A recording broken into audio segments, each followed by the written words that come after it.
قل هذه سبيلي أدعو إلى الله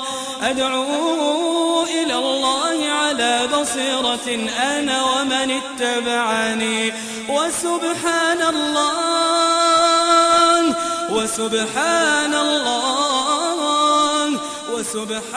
الله وما الحمد لله رب العالمين والصلاة والسلام على أشرف الأنبياء والمرسلين وعلى آله وصحبه أجمعين. أما بعد, mes chers frères et sœurs, il est important de faire attention à son apparence. Il est important de prendre soin ici de son corps. Mais il est aussi, si ce n'est, il est plus important de faire attention à son intérieur. Ce qui réside dans ton fort intérieur. Fi sadrika, dans ta poitrine. Fi qalbika, dans ton cœur. Car ce qu'il y a dans ton cœur, eh bien, va se manifester dans ton apparence. Et si ton intérieur n'est pas sain, n'est pas propre, eh bien, tu auras beau t'embellir et faire des efforts pour paraître beau, eh bien, tu resteras quelque part ici, d'une manière spirituelle, ou alors d'un point de vue de la spiritualité, de ta relation avec ton Seigneur, quelque part laid, moche si tu veux. C'est pour ça qu'il est important de faire attention à son cœur et à son fort intérieur. Et je dis ça particulièrement aujourd'hui, à moi le premier. Aujourd'hui, on a tendance à faire plus attention et à miser plus et à faire plus d'efforts sur son aspect extérieur qui, quelquefois, certains aspects, même s'ils font partie de la religion, ne sont pas des priorités et où, quelquefois, il y a beaucoup de divergences, contrairement à des aspects intérieurs qu'on met de côté. Pourquoi? Parce que cela, personne ne voit ce qui se passe dans ton intérieur. Si ce n'est Allah subhanahu wa ta'ala, bien sûr. Et c'est pour ça, Uthman ibn Affan, radiyallahu anhu wa arda, il disait, Ma asarra ahadun sariratan, illa abdaha Allahu ala safahati wajhihi. Il n'y a personne, il n'y a pas une personne qui cache ce qu'il y a dans son fort intérieur, sans qu'Allah subhanahu wa ta'ala le fasse apparaître sur sa face, ou sur ses traits physiques. C'est pour ça qu'il est important de savoir que tu as beau cacher ce que tu veux, dans tous les cas, Allah Azza wa Jal le manifestera dans ton apparence, dans tes paroles, dans ton trait physique, dans tes traits physiques, etc. C'est pour ça qu'il y a des personnes, bien qu'ils ont une apparence islamique, mais ils ne dégagent rien de beau et ils n'attirent pas. Et il y a d'autres personnes qui ont moins d'apparence islamique, bien qu'ils sont musulmans, mais ils dégagent une beauté, beaucoup plus de beauté que la première personne ou le premier type de personne. C'est pour ça qu'ayyuhal akhyar, il faut faire attention à prendre soin de son intérieur et particulièrement al-qalb, parce que ce qui se passe dans le cœur, ça va se manifester à travers tes membres, tes réactions, tes paroles, ton comportement, les traits de ton visage et la akhiri. Et c'est pour ça que quand quelqu'un ressent une peur, al-khawf, il est choqué, eh bien ce sentiment, tu le sens où? C'est où que réside ce sentiment quelque part? Dans le cœur. Tu sens ton cœur qui palpite, etc. Et ensuite, ça se manifeste à travers la couleur de ton visage, les traits de ton visage, tes membres qui tremblent, tes paroles, tu bégayes, ila akhiri. Eh bien de même, si ça se passe bien dans ton cœur, si tu as un cœur sain, eh bien sache que tu vas dégager une tranquillité. Tu vas dégager une beauté. Car toute la religion est belle. Parce que c'est Allah subhanahu wa ta'ala qui est ici celui qui a instauré pour nous cette religion. Et Allah jalla wa ala jamil wa yuhibbul jamal. Il est beau, il aime tout ce qui est beau. Donc toute la religion n'est que beauté, tu dois dégager de la beauté. Si tu ne dégages pas de la beauté, il y a un problème dans ton action, dans ton comportement, dans tes paroles, dans ton application. Soit tu n'es pas sincère, soit ce n'est pas conforme. Parce que normalement tu dois dégager que beauté, tes paroles, ton comportement, ton akhlaq, ila akhiri. Si t'es moche, ça ne marche pas, ça ne colle pas, il y a un problème. Si ton action, au nom de la religion que tu accomplis, elle n'attire pas, il y a un problème. Si tu fais fuir, il y a un problème. Et c'est pour ça qu'il est important, ayyuhal ahibba, pour préserver notre cœur, qui est la base, qui est quelque part, de façon métaphorique, le moteur. Eh bien, ici, il est important de respecter certaines choses, certaines règles, et des choses, et une pratique plutôt extrêmement facile, et qui est la pratique, qui fait partie des pratiques les plus importantes dans la noble religion. C'est quoi? Dhikrullahi azza wa jal. Le rappel d'Allah subhanahu wa ta'ala, le fait de se rappeler d'Allah azza wa jal. Dans sa définition générale, eh bien ici il faut savoir quand on parle de dhikrullah, le rappel d'Allah azza wa jal, c'est tout ce qui te fait rappeler, souvenir, rapprocher de ton Seigneur tabaraka wa ta'ala. Tout ce que tu fais et qui te fait rappeler Allah, ça fait partie de dhikrullahi azza wa jal. Parce que dhikr, sa racine, ça vient du mot dhakara, un verbe qui est trilettré, qui te rappelle ici, qui veut dire plutôt le rappel, le fait de se souvenir ou de se ressouvenir. Et c'est pour ça que le dhikr, c'est tout ce qui te fait rappeler Allah Azza wa Jal, qui te fait souvenir de la grandeur d'Allah subhanahu wa ta'ala, qui te rappelle la grandeur d'Allah Azza wa Jal, qu'Allah t'a créé, qu'il y a l'au-delà, qu'il y a le paradis, qu'il y a ila akhiri. Et de façon particulière ou spécifique, on peut citer un type de dhikr, et c'est ce qui nous importe particulièrement aujourd'hui, et ça fait partie des critères ou plutôt des aspects les plus importants du dhikr, c'est le fait de faire bouger, utiliser ta langue, et on va parler particulièrement de la langue, pour te souvenir et de te rapprocher de ton Seigneur tabaraka wa ta'ala. Donc cette langue qu'Allah Jalla wa Ala t'a donnée, ya Abdallah, faut la laisser humide. Mais humide, de quelle manière et pourquoi? Eh bien, il est important de la laisser humide en la faisant bouger à travers le rappel d'Allah Azza wa Jal. Pourquoi? Parce qu'Allah subhanahu wa ta'ala, c'est ce qu'il aime. Et c'est ce qui va préserver ce moteur, ce cœur. Parce que le cœur a besoin d'être préservé, a besoin d'être purifié, nettoyé des impuretés, des saletés. Et comment tu le nettoies? Avec le dhikr, en faisant bouger ta langue, en te rappelant d'Allah Jalla wa Ala. Et à ce moment-là, il restera vivant. Parce que tu le nettoies régulièrement. Mais si tu le laisses encrasser, sans te rappeler d'Allah Jalla wa Ala, eh bien à ce moment-là, il risquerait de mourir. Et c'est pour ça le prophète alayhi afdalu salatu wa taslim a dit, comme il est relaté dans le hadith rapporté par Al-Bukhari, mathalu alladhi yadhkuru rabbah walladhi la yadhkuru rabbah kamathali al-hayy wal mayyit. L'exemple de celui qui se rappelle d'Allah, qui évoque Allah, subhanallah, alhamdulillah, la ilaha illallah, Allahu akbar, la hawla wa la quwwata illa billah. C'est simple pour tout le monde. Eh bien l'exemple de celui qui évoque Allah et celui qui ne l'évoque pas, tel ou c'est l'exemple, c'est le même exemple de celui qui est vivant et celui qui est mort. Quelque part, il est mort quelque part. Au niveau de sa spiritualité, il est mort quelque part. Et là, le prophète, il parle du cœur. Et c'est pour ça que nous disons, ayyuhal akhyar, que le dhikr est pour le cœur comme l'eau est pour le poisson.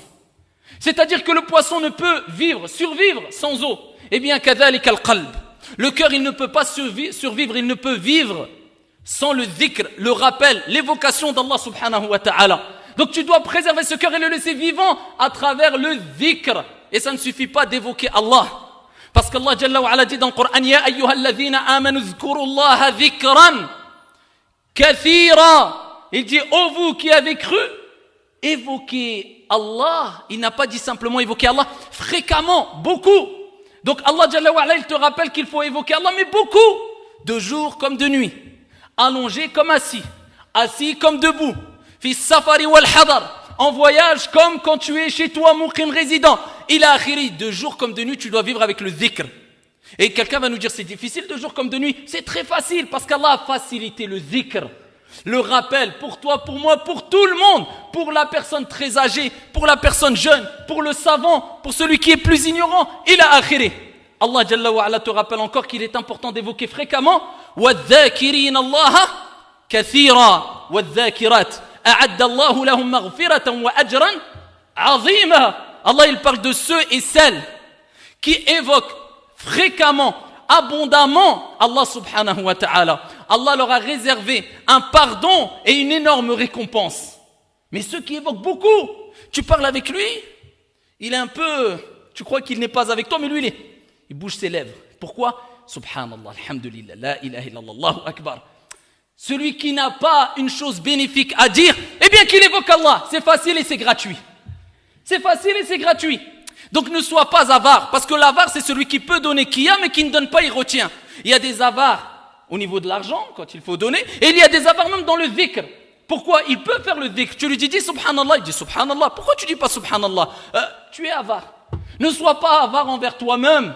Allah n'a pas besoin de toi, c'est pour toi, ya Abdallah. Donc ne sois pas avare. Et évoque fréquemment ton Seigneur tabaraka wa ta'ala. Et parmi les choses à retenir concernant le dhikr, c'est ce qui est rapporté par l'imam al-Bukhari wa Muslim, fi sahihayn, dans le hadith Qudusi, où le prophète alayhi afdalu salati wa taslim a dit, qala Allahu azza wa jal, ana ma'a abdi.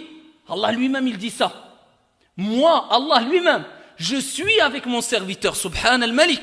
Allah t'accompagne, te préserve, ya Abdallah, de tout mal. Je suis avec mon serviteur, tant que mon serviteur m'invoque. Tant que mon serviteur m'invoque, et tant qu'il ne cesse de bouger. Regardez ce qu'il dit le prophète concernant ce que Allah a rapporté. Tant qu'il ne cesse de bouger ses lèvres en me mentionnant. Tu bouges tes lèvres, pas pour parler sur Foulan et Allan, pas pour des futilités, mais pour rappeler qu'Allah Jalla wa Ala, c'est celui que tu adores et que tu aimes, et tu implores son pardon à travers des paroles faciles. Je répète, Astaghfirullah, Subhanallah, Alhamdulillah, ila akhiri. Donc là, Allah Azza wa Jalla te montre que, et c'est quelque chose de simple et de facile, tu bouges simplement tes lèvres. Le jour où ces lèvres, pour certaines personnes, au moment de l'agonie, wallah, ils seront encore plus lourdes que des montagnes. Innamal a'malu bil khawatim, les actions ne valent que par leur fin. Celui qui a vécu avec dhikrullah, il mourra avec dhikrullah, le rappel d'Allah. Et ces derniers mots seront des mots qui font partie de dhikrullah. Et parmi les meilleurs dhikr, la ilaha illallah. Et c'est pour ça le messager d'Allah alayhi salatu wa salam a dit, celui dont sa dernière parole sera la ilaha illallah, il rentre dakhal al-jannah, il rentre au paradis. Mais d'autres personnes ça sera lourd, parce que quand ils pouvaient dire facilement la ilaha illallah, quand il était vivant, subhanallah, quand il était vivant, alhamdulillah, il ne les disait jamais, si ce n'est que très rarement. Rapporté par l'imam at-Tirmidhi, bisanadin sahih, le messager d'Allah alayhi salatu wa salam nous a rappelé une fois de plus que c'est très simple et très facile d'évoquer notre Seigneur et de se rapprocher d'Allah Jalla wa Ala. Ja'a rajulun ila an-nabiy sallallahu alayhi wa alihi wa sallam, shaykhun kabir, un homme très âgé. Il était très vieux, donc il y avait des actes d'adoration qu'il ne pouvait plus faire, accomplir avec autant de facilité que les jeunes. Il est parti voir le prophète alayhi salatu wa sallam, il a dit, Ya Rasulallah, inna shara'i al-islam qad kathurat alayya. Les commandements divins de la religion, eh bien, ça devient beaucoup. Il y en a de plus en plus pour moi qui deviennent lourdes. Pourquoi? Dû à sa vieillesse. فأخبرني بشيء أتشبث به أي أتمسك به. Une chose sur laquelle je vais m'accrocher. Il y a trop de choses pour moi, je suis vieux, qu'est-ce que je peux faire? Prophète alayhi salatu wa salam, regardez. Khayrul kalami ma qalla wa dal. La meilleure des paroles, celle qui est brève et concise. Avec quelques mots, il lui a rappelé qu'est-ce que c'était que la meilleure des choses à faire pour lui et pour toutes les personnes qui ont du mal à faire la prière de la nuit, à faire des jeûnes surérogatoires, à faire des actions qui font partie des meilleures des actions, mais dû à sa foi, ou sa santé, ou son physique, il n'arrive pas. Il dit, La yazalu lisanuka ratban bi dhikrillahi azza wa jal. Ici que ta langue ne cesse d'être humide avec le rappel d'Allah Jalla wa Ala. An dhikrillahi tabaraka wa ta'ala, toujours ta langue, garde-la humide. Mais quoi? Avec quoi? En parlant, en disant n'importe quoi. Avec l'évocation. Dis beaucoup. Astaghfirullah, subhanallah, alhamdulillah. Et tu vois qu'il y a beaucoup de personnes âgées, ou très âgées, tu les vois pendant des heures et ils ne se lassent pas. Ils ont leur chapelet. Eh bien, tu les vois, subhanallah, subhanallah, subhanallah, pendant des heures. Il accumule peut-être des centaines, des milliers d'actions parce qu'il sait qu'il voudrait faire des actions, mais lui, il n'arrive pas, il est trop vieux. Tu le vois, subhanallah, subhanallah, subhanallah. Et ça fait partie des meilleures des actions, ya Abdallah. Et si tu prends un chapelet ou autre pour te faciliter à augmenter le dhikr, il n'y a aucun mal à le faire. Fais-le, ya Abdallah. Cache-le dans ta poche et fais-le tant que tu ne le fais pas par ostentation et que tu l'utilises pour un moyen pour pouvoir augmenter le dhikr. Et ça, il n'y a aucun mal. Et ici, il faut savoir que le dhikr renforce le corps aussi. Il renforce le corps, et pourquoi pas? Alors que le prophète alayhi salatu wassalam, il a recommandé à Fatima radiyallahu anha wa arda, sa propre fille, quand elle est venue le voir, et elle lui dit, Ya Rasulallah, ô messager d'Allah, Ya Abati, ô mon père, elle interroge son père, j'ai des responsabilités qui font que je n'arrive plus à gérer toutes mes responsabilités. Il est rapporté que tellement qu'elle portait des choses très lourdes, elle avait des traces sur ses épaules. Fatima radiyallahu anha wa arda, elle a dit, est-ce que je peux prendre une servante? Et le prophète, il a dit, je vais te donner meilleur qu'une servante. Il dit, tu répètes le soir, avant de dormir, 33 fois, subhanallah, 33 fois, alhamdulillah, 34 fois, Allahu Akbar. Tu dis ça avant de dormir, subhanallah, 33, alhamdulillah, 33, Allahu Akbar, 34 fois. Eh bien, à ce moment-là, elle, après avoir mis en application ce que le messager d'Allah, alayhi salatu wassalam, a dit, elle a dit, je n'ai plus jamais eu besoin de servante. Allah m'a facilité, il a renforcé mon corps. Ali ibn Abi Talib, son époux, eh bien, il a dit, depuis ce jour-là, je n'ai jamais laissé ce dhikr de toute ma vie, même lors de la bataille de Siffin. Peu importe les moments, peu importe les épreuves, tous les soirs, il disait ce dhikr-là, ce rappel d'Allah Azza wa Jal. Et le rappel d'Allah, ça permet aussi de tranquilliser ton cœur. Parce qu'on a souvent des épreuves, de l'angoisse, du stress. Il y a des gens, ils te disent, j'ai le wuswas, il y a d'autres qui disent, j'ai le ham, la khori, il a dit, j'ai le karb, la khori, il a dit, j'ai... Eh bien, je fais quoi? On veut des solutions rapides. alayka bi dhikri rabbika jalla wa ala. Allah jalla wa ala, il dit alladhina amanu wa tatma'innu qulubuhum bi dhikrillah. Ala bi dhikrillah tatma'innul qulub. Le Coran, ça apaise ton cœur, que tu le veuilles ou non. Allah, il dit, n'est-ce pas avec le rappel d'Allah que les cœurs se tranquillisent. Ça veut dire que quand tu as peur, ton cœur palpite, tu as du stress, tu as de l'angoisse, évoque Allah. Et ton cœur va s'apaiser. Ne serait-ce qu'en lisant un verset coranique ou en méditant un verset coranique, avec méditation, wallah, ton cœur s'apaise. Donc il te doit et il faut que tu te rappelles énormément d'Allah Azza wa Jalla à travers l'istighfar, subhanallah, alhamdulillah. Et c'est tellement facile que le prophète a dit dans Sahih al-Bukhari, kalimatan khafifatan ala al-lisan, thaqilatan fil mizan, habibatan ila ar-Rahman, subhanallah wa bihamdih, subhanallah al-azim. Le prophète, il dit, il y a deux paroles. Et il commence par quoi? Khafifatan, ils sont très légères sur la langue. C'est léger, c'est facile à dire. Ils sont lourds dans la balance. Ils sont aimés du miséricordieux. Et il dit, c'est quoi? Subhanallah wa bihamdi, gloire. Et la louange est à Allah Azza wa Jal. Gloire et pureté à Allah Azza wa Jal. Subhanallah al-azim. Gloire à Allah l'immense. Répète ça. C'est lourd dans la balance. Et c'est léger dans la langue. Et c'est aimé par Allah. Combien de fois on le dit dans la journée, dans l'année, dans le mois?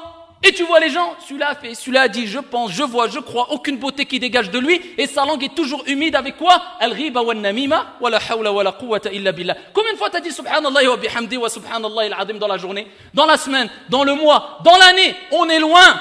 Pourtant c'est facile. Et on va chercher quelquefois les difficultés qui ne nous rapprochent pas autant que les facilités d'Allah subhanahu wa ta'ala. Ça c'est une facilité, prends-la ya Abdallah. Et toutes ces choses-là, le rappel d'Allah Jalla wa ala qu'on est en train de citer, ça te rend les choses extrêmement faciles.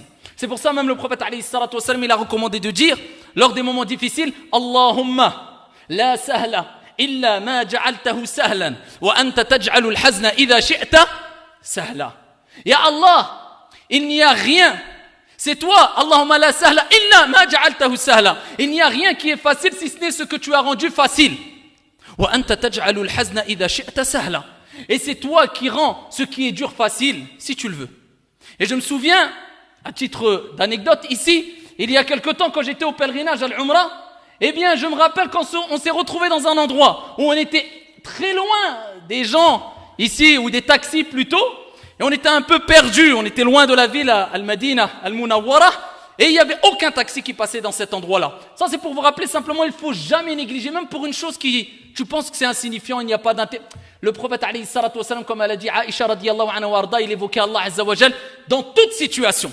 Si minime soit-elle, invoque Allah azza wa jal. Travaille ta langue, toujours Allah, Allah, Allah, peu importe. Tu cherches une place de parking, tu n'arrives pas à trouver. Allahumma la sahla, illa ma ja'altahu sahla, wa anta taj'alul hazna idha shi'ta sahla. Et alors, tu te rapproches d'Allah Jalla wa ala à travers le dhikr, tu te rappelles d'Allah, même dans des moments où les gens oublient Allah. Fais-le. Wallahi, qu'on n'arrivait pas à trouver, les gens disaient les taxis ne passent pas là. Je me rappelle que j'avais fait cette invocation, je ne fais pas d'éloge sur moi, je ne suis pas un wali ou quoi que ce soit, attention, c'est pour prendre la morale. J'avais fait cette invocation et certains disent que ce n'est pas une invocation, mais c'est plutôt une affirmation. Parce qu'on n'invoque pas Allah, mais on affirme, et à travers cela, on reconnaît qu'Allah Jalla wa ala, c'est lui qui rend les choses faciles, donc on se rapproche d'Allah Azza wa Jalla et on s'en remet en Allah subhanahu wa ta'ala. Quand j'ai fait l'invocation, quelques secondes, si ce n'est 5 ou 10 secondes, une voiture s'arrête. Un 4x4. J'étais avec quelques frères qui étaient présents. On est monté dans le 4x4. À peine on monte, la personne, je commence à parler avec lui, elle commence à rire. Je lui dis, pourquoi tu rigoles? Il dit, tu sais ce qui me fait rigoler? Il dit, wallahi, de toute ma vie, je n'ai jamais pris une personne en tant que taxi. Je ne suis même pas un taxi. Et même maintenant, je rigole parce que je me dis, comment se fait que je me suis arrêté pour vous prendre? Et ça pour vous dire simplement que quelquefois, Rabbama c'est l'invocation, peut-être que non. Mais dans toute situation, tu peux invoquer Allah à travers les invocations légiférées qui concernent ta situation. Fais-le ya Abdallah. Et pour terminer, ahibbati fillah, il faut rappeler que parmi les meilleurs du dhikr, ou le meilleur du dhikr, il y a le fait ici de mentionner la meilleure des paroles, la parole d'Allah Azza wa Jal, Kalamullah, Al-Qur'an, prendre le mushaf et lire la parole d'Allah Azza wa Jal avec méditation. Et aussi, parce que l'un ne va pas sans l'autre, on parle d'Allah, on parle du messager d'Allah alayhi salatu wassalam, et de prier sur le prophète alayhi salatu wassalam. Et c'est pour ça, c'est lui qui a dit alayhi salatu wassalam, Man salla alayya salatan wahida, celui qui prie sur moi une fois, Allah Jalla wa ala priera sur lui 10 fois. هذا والله تعالى أعلم وأحكم. صلوا وسلموا رحمكم الله على المصطفى كما أمركم بذلك جل وعلا حينما قال إن الله وملائكته يصلون على النبي يا أيها الذين آمنوا صلوا عليه وسلموا تسليما.